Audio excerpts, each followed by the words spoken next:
राधे। जय श्री कृष्ण। श्रीमद् भागवत गीता का 3रा अध्याय। यह सुनने से पहले प्लीज़ हमारे चैनल को लाइक शेयर सब्सक्राइब जरूर कर ले। तो चलिए जानते हैं। अर्जुन ने कहा, हे जनार्दन, जो आप कर्म योग से ज्ञान योग को श्रेष्ठ बताते हो, तो यह जो भयानक कर्म युद्ध है, इसमें मुझको क्यों जोड़ते हो? और जो तुमने कभी कुछ और कभी कुछ मिली हुई अनेक प्रकार की बातें कही हैं, इससे मेरी बुद्धि और भी संदेह में पड़ गई है।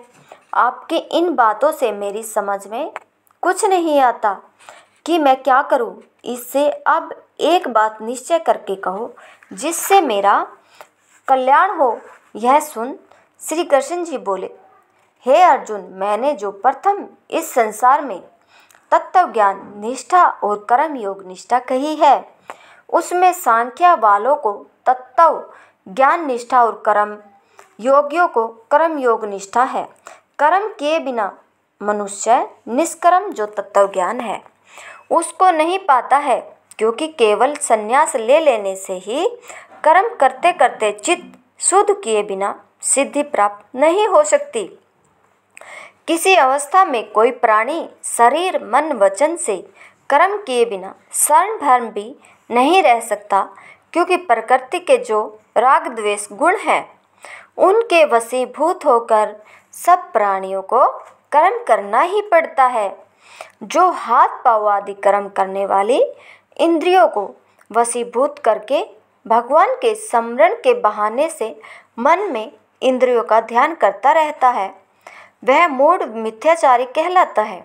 हे अर्जुन, तू जो कोई नेत्र आदि इंद्रियों को मन से रोककर अर्थात अपने सब कर्मों में अपने को भगवान अधीन जान कर्म इंद्रियों से कर्म योग का आरंभ करता है और फल की इच्छा करता है, वही श्रेष्ठ है।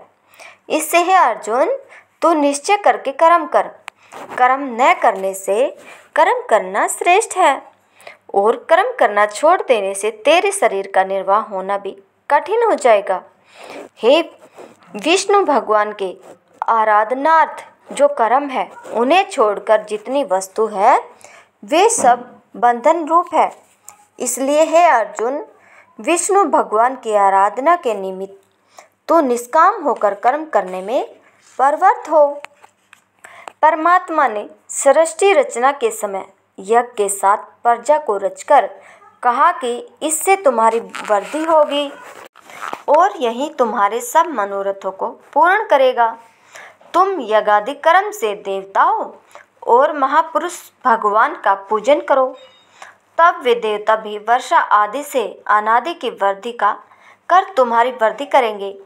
इस तरह आपस में एक दूसरे की वृद्धि करने में तुम सबका बहुत भला होगा। यज्ञों से पूजित देवता तुमको मनवांछित फल देवेंगे, और जो कोई इनके दिए भागों को इनके नियमित दिए बिना भोगेंगे, वे चोर है। हे अर्जुन, जो बलि वेश्य देवता देवादि पंच यज्ञ करके भोजन करते हैं, वे महात्मा गृहस्थों के 5 पापों से छूट जाते हैं। और जो कोई अपने लिए भोजन बनाते हैं और बिना देवताओं के अर्पण किए आप ही भोजन कर लेते हैं, वे प्राणी सब पापों को भोगते हैं। हे अर्जुन, सब शरीरधारी प्राणी अन्न से होते हैं। प्रथम मन पेट में जाता है, तब वह रस रूप और वीर्य रक्त की वृद्धि कर प्राणियों की उत्पत्ति करता है। वह अन्न मेघ से होता है, मेघ यज्ञ से होता है, और यज्ञ कर्म से होता है। कर्म की उत्पत्ति वेद से होती है। वेद पार ब्रह्मा से उत्पन्न होते हैं। ब्रह्मा सर्वव्यापक और यज्ञ में स्थिर रहता है। इससे यज्ञ आदि कर्म अवश्य ही करना चाहिए। इन कर्मों के करने से संसार का कल्याण होता है।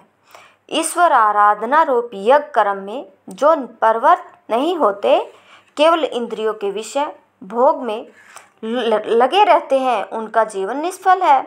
जिसको आत्मा से प्रीति है, जिसकी आत्मा ही तृप्ति है, और जो आत्मा में ही लाभकारी संतुष्ट भया है, जिसके इंद्रिय विषयों में आसक्त नहीं है, ऐसे तत्वज्ञानी पुरुष को कर्म नहीं करना चाहिए। उनको किसी भले कर्म किए का फल नहीं और न करने से कुछ पाप भी नहीं है, क्योंकि ज्ञानी अहंकार रहित होता है। इससे उसे कुछ विधि निषेध नहीं है और ज्ञानी को प्राणी मात्र का आश्रय लेने की भी कुछ आवश्यकता नहीं है। हे अर्जुन, फल की अभिलाषा को छोड़ दो। नित्य नैमित्तिक कर्म है, उन्हें निरंतर करो। जो फल की अभिलाषा को छोड़ कर्म करते हैं उन्हें मोक्ष अवश्य मिलता है। संध्या वंदन आदि नित्य कर्म है और पुत्र आदि जन्म होने के निमित्त जो कर्म किए जाते हैं उनको नैमित्तिक कर्म कहते हैं। राजा विदेह जो ऐसे ज्ञानी हो गए हैं उनको भी कर्म करने से सिद्धि मिली थी। इससे तू अपने को बड़ा ज्ञानी समझता है, तो भी लोक संग्रह के लिए कर्म करना उचित है। हे अर्जुन, बड़े आदमी जो कर्म करते हैं उन्हीं कर्मों को साधारण मनुष्य क्या करते हैं, और वे जिन बातों को प्रमाण मान लेते हैं लोग भी उन्हीं के अनुगामी हो जाते हैं। हे पार्थ, तू मुझको ही देख, मुझको तीनों लोकों में कुछ करना नहीं है और न किसी वस्तु के प्राप्त करने की अभिलाषा है, तब भी कर्म करता हूँ। जो मैं ही आलस्य से छोड़ सावधान हो कर्म करने में प्रवृत्त न हूँ तो ये सब मनुष्य सत्कर्मों का त्याग कर बैठेंगे, अर्थात कर्म करना छोड़ देंगे।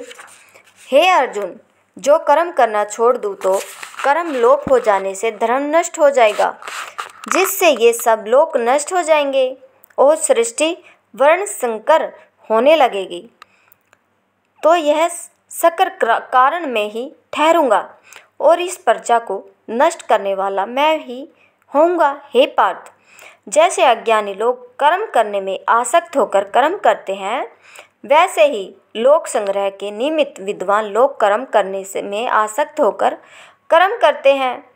जो अज्ञानी है और कर्म करने में आसक्त है उनको कर्म न करने का उपदेश देकर उनकी बुद्धि में भेद उत्पन्न न करें। विद्वान लोगों को उचित है कि आप भी सावधान होकर उनसे कर्म करावे। हे अर्जुन, प्राकृतिक गुण से ये संपूर्ण कार्य हो रहे हैं, परंतु अहंकार से जो विमूढ़ है वे अपने को इन सब बातों को करने वाला मान लेते हैं। हे महाबाहो, जो गुण कर्म के विभागों के तत्व को जानते हैं कि सत्वाधिक गुण अपने अपने कार्य में वर्तमान है, इससे उनके आसक्त नहीं होते। माया के सत्व रजतम गुणों में जो मनुष्य अत्यंत मोहित हो रहे हैं वे ही गुण उसके कर्म में आसक्त होते हैं। उन अल्पज्ञ मनुष्यों को ज्ञानी कर्म मार्ग से न हटावे। सूरवीर अपनी वीरता के स्वभाव से आत्मा में मन लगा संपूर्ण कर्मों को छोड़ मुझ में समर्पण कर फल की आशा और ममता को छोड़ सब संतापों से रहित हो युद्ध करे। हे अर्जुन, जो मनुष्य श्रद्धालु हो और मेरे वचन की निंदा न करके इस मेरे मत को नित्य स्वीकार करते हैं वे भी इन कर्म बंधनों से छूट जाते हैं। हे अर्जुन, जो प्राणी इस मेरे मार्ग को मानते नहीं और निंदा करते हैं सो सबसे अज्ञानी मंदमत मूर्ख है, उनको विचारहीन और नष्ट समझो। फिर जो अज्ञानी मनुष्य अपनी प्रकृति के अनुसार चेष्टा करे तो कहना ही क्या है। संपूर्ण प्राणी अपनी प्रकृति के अनुसार काम करते हैं, अतः प्रकृति बलवान है, इसमें इंद्रियों का निग्रह कुछ नहीं कर सकता है। हे अर्जुन, प्रत्येक का इन्हीं अपने अपने विषय से राग द्वेष है, अर्थात अनुकूल वस्तु में राग और प्रतिकूल वस्तु में द्वेष है। इस राग द्वेष के वशीभूत होना उचित नहीं है, क्योंकि ये दोनों मोक्ष में विघ्न डालने वाले हैं। अच्छी तरह किए हुए भी पराये धर्म से अपना धर्म गुण से रहित होने पर भी श्रेष्ठ है। अपने धर्म पर मरना श्रेष्ठ और दूसरे का धर्म भयानक है, अर्थात तेरा जो युद्ध रूप स्त्रीय धर्म है इसमें मरने पर भी स्वर्ग मिलेगा और इसको त्यागने में नरक होगा। अर्जुन ने कहा, हे कृष्ण, पाप करने की इच्छा किसी की भी नहीं होती, फिर जैसे ही कोई बलपूर्वक करता है वैसे ऐसे वह मनुष्य को पाप कर्म में प्रवृत्त कराने वाला कोई न कोई अवश्य है। सो हे कृष्ण, वह कौन है? श्री भगवान जी बोले, हे अर्जुन, यह काम अर्थात कामना ही है, जो किसी प्रकार फलवती न होने पर क्रोध में परिणत हो जाती है। इस क्रोध की उत्पत्ति रजोगुण से है। यह काम बड़ा खाने वाला है, अर्थात अनेक प्रकार के भोगों को भोगता हुआ भी नहीं आघाता है, और यह क्रोध बड़ा पापी है। इससे मनुष्य का परम शत्रु समझो। जैसे अग्नि धुआं करके छा जाती है, आरसी मैल से ढकी होती है और जरायु में गर्भ का बालक ढका रहता है, वैसे ही यज्ञ ज्ञान की कामना ने ढाक लिया है। यह कामना नित्य ही मनुष्य की वैरी है। यह भोगों को भोगते हुए भी नहीं आघाती है। जैसे अग्नि लकड़ी मिलने से बढ़ती है, वैसे ही ज्यों ज्यों इसे भोगने की वस्तु मिलती है वैसे ही बढ़ती है, और भोग्य पदार्थों के न मिलने पर अग्नि की तरह जलाती है। ऐसे इस काम ने इंद्रियों का ज्ञान भी ढाक रखा है। हे अर्जुन, संपूर्ण इंद्रिया और मन बुद्धि ये काम के उत्पत्ति स्थान और निवास की जगह है। इनमें बसकर मनुष्य को मोहित करते हैं, जिस कारण हे भरत कुलभूषण, ऊपर कहे हुए कारणों से तू पहले इंद्रियगण मन और बुद्धि को वश में कर, क्योंकि वे यह बड़े पाप रूप है। आत्मज्ञान और शास्त्र ज्ञान दोनों नाश करने वाले हैं। बरहा जो स्थूल पदार्थ है उनसे इंद्रिय परे और श्रेष्ठ है, बुद्धि मन से परे और श्रेष्ठ है, और बुद्धि से परे आत्मा सर्वश्रेष्ठ है। इसी आत्मा को यह दुष्ट काम मोहित करता है। हे महाबाहो, इस तरह बुद्धि से परे आत्मा को जानकर और मन को वश में करके इस महा अजय काम क्रोध रूप जो शत्रु है, इसको मारकर जय प्राप्त होगा। चौथा अध्याय हम अगली वीडियो में लेकर आएंगे। बोलो जय श्री कृष्ण, राधे राधे। हमारी वीडियो को शेयर ज़रूर करें। धन्यवाद सभी का।